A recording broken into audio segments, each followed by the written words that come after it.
My name is Anurag Singh, welcome to पावरजा law academy. और इस वीडियो में हम लोग देखेंगे एक रिसेंट केस लॉ जिसका नाम है Balaram versus state of MP. और इसमें हम लोगों को देखना पड़ेगा what are the different stages of a crime. ठीक है, different stages. The first stage is intention formation, right? The formation of intention is the first stage. The second stage is the preparation.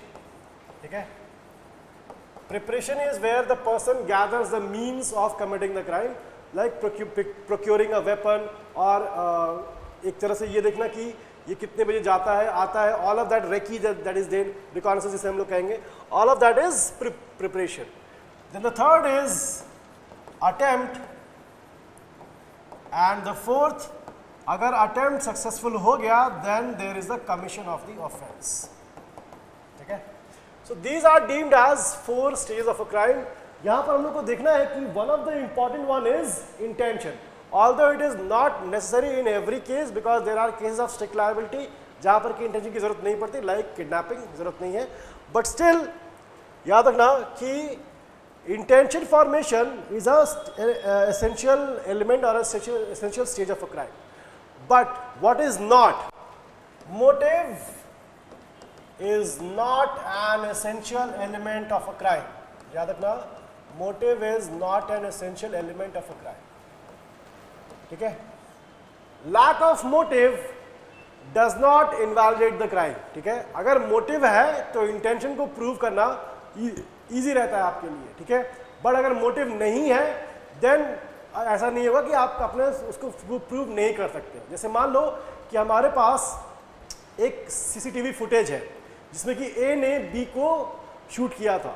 वहां पर अगर ए का कोई motive हम लोग नहीं शो कर सकते, स्टिल बी को जब उसने शूट किया था गन से, that shows his intention to murder B. ठीक है, देयर इज नो मोटिव, हम लोग मोटिव स्टैब्लिश करने की जरूरत भी नहीं है वहां पर, बिकॉज हम लोग डायरेक्टली इंटेंशन प्रूव कर सकते हैं. ठीक है, in one of the videos we have also covered कि in direct evidences motive is immaterial. ठीक है, जहां पर कि डायरेक्ट एविडेंसेस हो. लेकिन हाँ, जहां पर कि इनडायरेक्ट एविडेंसेस हो वहां पर motive not an essential element yet, but it becomes an important factor to prove the intention. ठीक है, जैसे देखो अगर हम लोग कहते हैं प्रीवियस एनिमिटी. ठीक है, प्रीवियस एनिमिटी. ठीक है, enmity. Now previous enmity can be a good motive for someone to murder someone else, right?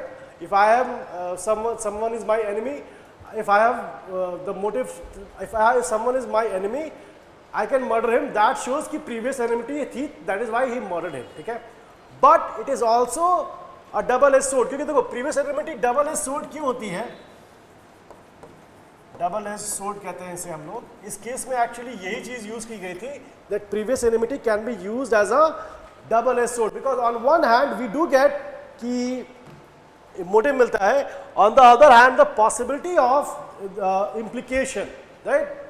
देखो on one hand it provides motive, but on the other hand there can also be a possibility of implication, कि उसको फंसाने के लिए मैंने ये चीज बोली है.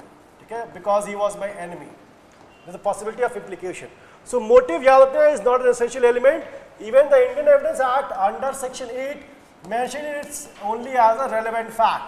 ठीक है, so lack of motive does not invalidate the crime, and motive is a double-edged sword. It can provide motive, it can provide motive, previous enmity, but it has also the possibility of implication. That is why हम लोग को motive को हमेशा ही बहुत अच्छे से देखना चाहिए, प्रॉपर कॉन्टेक्स्ट में से समझना चाहिए. यही चीज़ इस केस में डिस्कस की गई थी. ठीक है, थैंक यू एवरीवन.